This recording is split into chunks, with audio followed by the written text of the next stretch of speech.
कि जिसके बेटा नहीं वो सीधा नरक जाता, उसको स्वर्ग नहीं मिलता है। बेटा ये तुम्हारा भ्रम है। किसी का बेटा किसी को स्वर्ग नरक ले जाने वाला नहीं होता है। स्वर्ग नरक तो केवल मन का भ्रम है, और किसी का बेटा नहीं, आदमी का खुद का कर्म ही उसको लेकर के जाता है। कर भला होगा भला और कर बुरा होगा बुरा। आपका कर्म यदि अच्छा है तो आप स्वर्ग में हो, क्योंकि स्वर्ग नरक जीते जी नहीं मरने के बाद मिलता है। और जो कुछ देखना है वो जीते जी देख लो, मरने के बाद तो लोग कंधे पर धर के ले जाएंगे।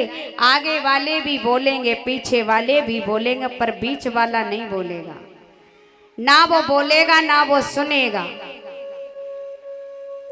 सब केवल अपनी फॉर्मेलिटीज पूरी करने आएंगे, बताने आएंगे, सुनने आएंगे, गाने आएंगे, रोने आएंगे, खाने आएंगे।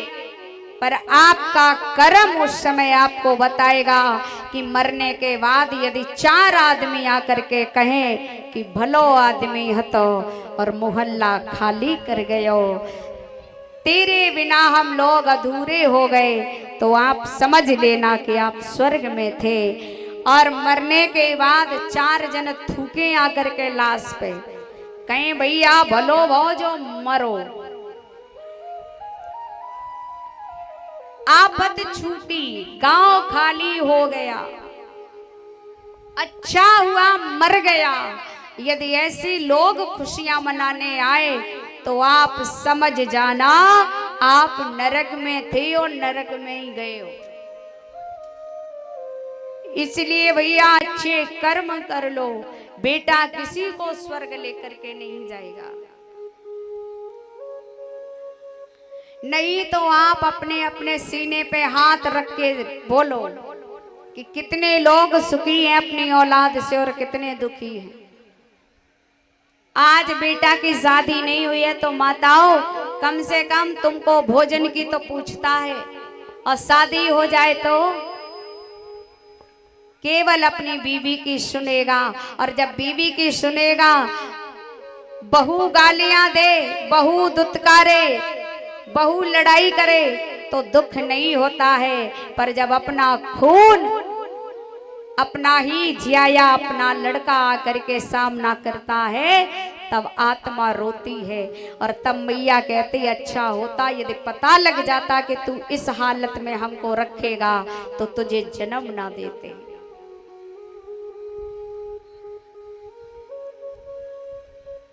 एक पिता से कहा कितने बेटा है? बोले 4। करते क्या है? बोले 2 बंद और 2 फरार। अब भैया बताओ, बीड़ी तंबाकू सिगरेट पौआ लगा करके आ रहा है, गलियों में नालियों में पड़ा है।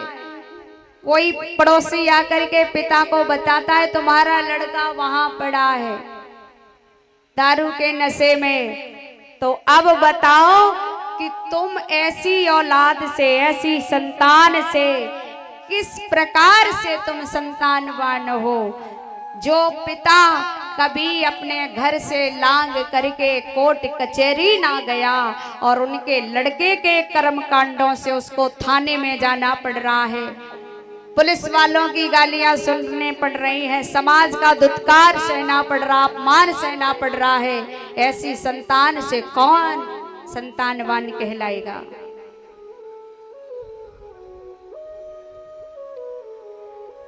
महाराज जी ने खूब समझाया पर समझ में ना आया। हमको तो बेटा चाहिए। महात्मा जी ने कह दिया तो लगता कुछ ज्यादा ही शौक है रोने का। और बेटा याद रखना,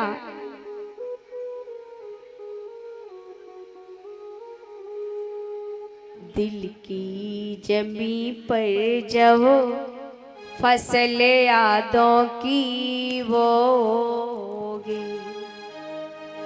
जिसको जितना प्यार करोगे उतना रोगे। जिसको जितना लाड करोगे उतना रोगे। जितना आप जोड़ के रखोगे, जितना आप बेईमानी करके कमाओगे, ये दौलत आपको आपके पुत्र के माध्यम से उतनी रुलाने वाली है। कौन से माँ बाप हैं जो कलिकाल में आज घर में बैठ करके चैन और सुकून की 2 रोटियां खा रहे हैं?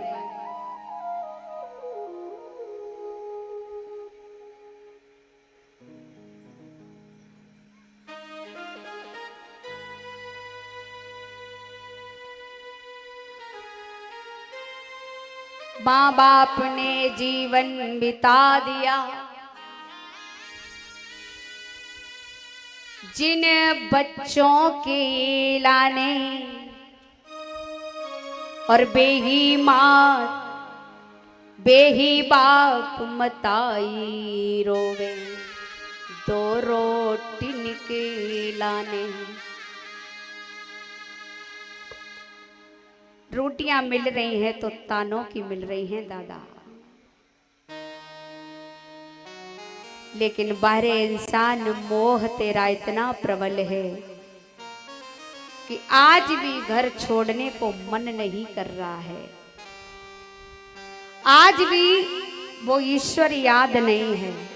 आज भी वो एक बुजुर्ग आदमी अपने बच्चों को पे आश्रय मांग रहा है। जब माँ के गर्भ में आया तो भोजन किसने दिया?